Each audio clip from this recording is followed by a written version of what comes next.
And I don't believe anybody's perfect, and that's why kindness is so important.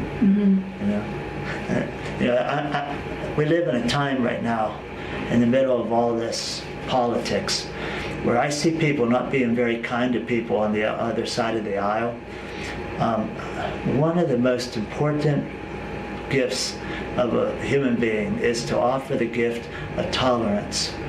And I think tolerance is part of kindness. And I know tolerance takes on negative connotations sometimes, but when I was going to college at University of Pittsburgh at Johnstown, tolerance meant, in the best sense of the word, and an ethics professor there said, he said, being tolerant does not mean that you agree with everybody. It means that it's okay if they disagree with you. And we need more of that during this time.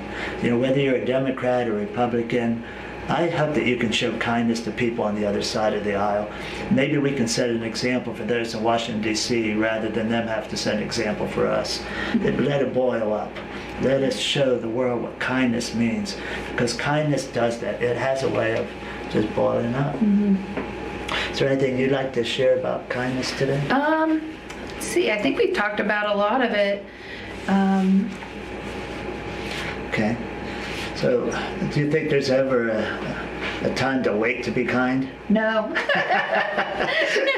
Yeah, there's multiple reasons for that. Yeah, I think there are chances to be kind in big and small ways every day.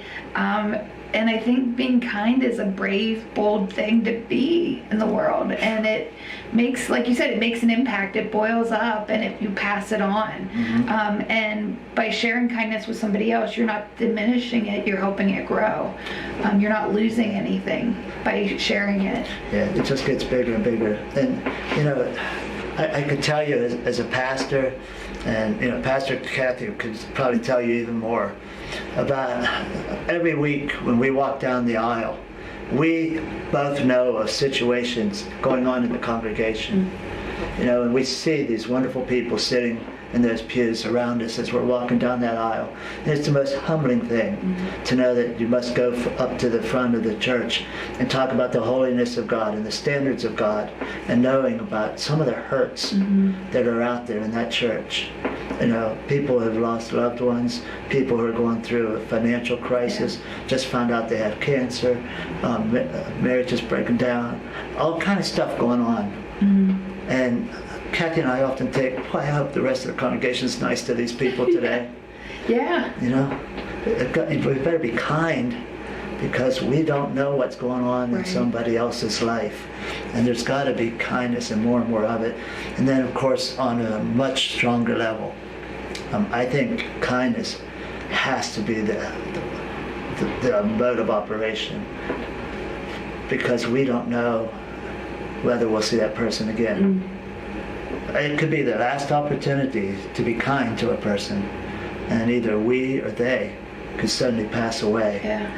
But just think how awful it is to think about doing a kindness, and then that person dies, and you have to live with that regret for the rest of your life. And you say, don't do that. You know, when you feel God urging you to do a kindness, do the kindness, because you will not regret it. You cannot expect to enjoy life if you keep your milk of kindness bottled up. There's an old saying. You know, it's got to be poured out. Yeah. And when it does, it just helps you feel better and better and better. Robert Browning tells about the thief on the cross. He says, and I will quote him, "'Twas a thief who said the last kind word to Christ. Christ took that kindness and forgave that thief." I don't think Jesus was willing to hold back kindness, for he knew that they were both about to die. And he immediately returned the kindness. And it's amazing to me that even that thief, you know, knew to do kindness. And if a thief can do kindness, I think I can. When so often we'll use like our own discomfort or tiredness or pain or feeling rushed as an excuse for why we weren't kind, or why we were short with somebody, or why we couldn't help or do something. And like, here's these two men dying. They know they're dying, and they're dying in a really painful way, next to each other in a really public way. And yet they showed each other kindness. Yeah, I think of Jesus' kindness not only toward that thief, but as he's hanging on the cross, he looks down at John, the young disciple, and he says, "John, your mother And he looks at Mary, who is his mother, because he knows he won't be able to take care of Mary in that patriarchal society. Yeah. And so he says, John, now it's your responsibility. Take care of my mother. And that's, I think, a really key point for us to catch tonight. That when missionaries go 4,000 miles to burn incense, but to not show kindness, it's a terrible witness for Christ. Sometimes the kindness has to be at home too. You know, and this is something that is so healthy to remember for those that we live with, those that we are closest related to. Sometimes we take them for granted. And we have to show kindness to our wives, our husbands, our children, our friends, our close relatives. Yeah. That we really, it's great to neighbors. show kindness to enemies. Our neighbors who have different signs other than our political signs in their yards. Yeah. Or like some of them where you see the Biden and Trump sign in the Right same next yard. to, yeah. I think that's an interesting marriage. My mother used to talk about a couple that would come into the election board. She worked on the election board, and she said they would come in and she would announce that she was there to cancel her husband's vote.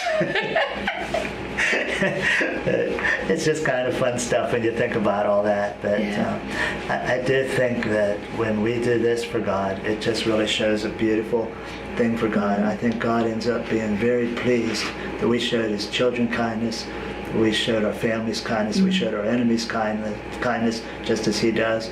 So we make ourselves into the image of God. And when you put it out in the world, there's more kindness in the world. It's like love. And that's why, love always lasts, because you can't use it up.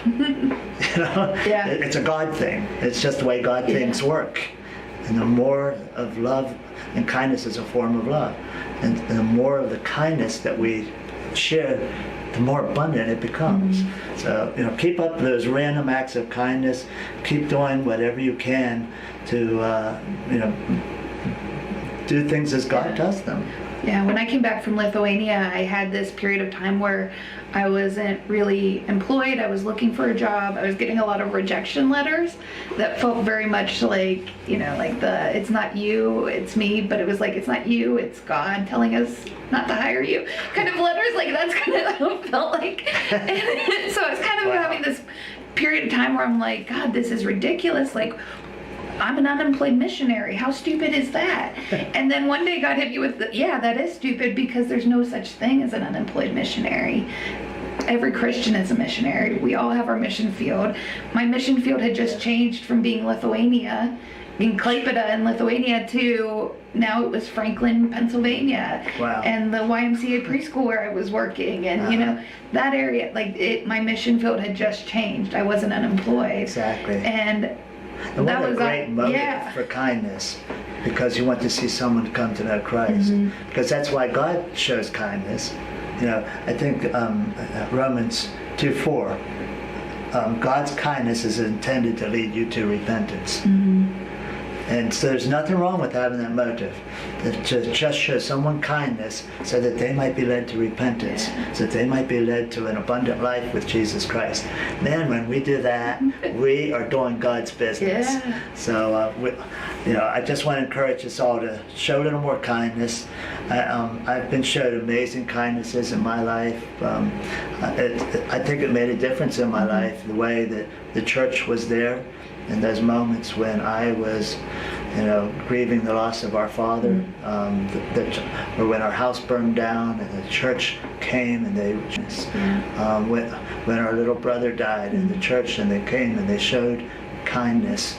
All that planted seeds in this little guy that, as I grew up, went through my rebellion as a young man, but I remembered when I came to my senses.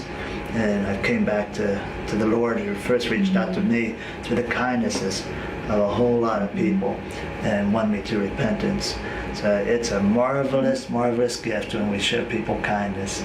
So I hope that us sharing with you tonight some of the kindnesses that we've experienced, some of the scriptures that speak to all this, that all of us together can just make Indiana known as one of the kindest places. When strangers drive through Indiana, they won't say, well, they were nice. They will say they were kind. They were kind.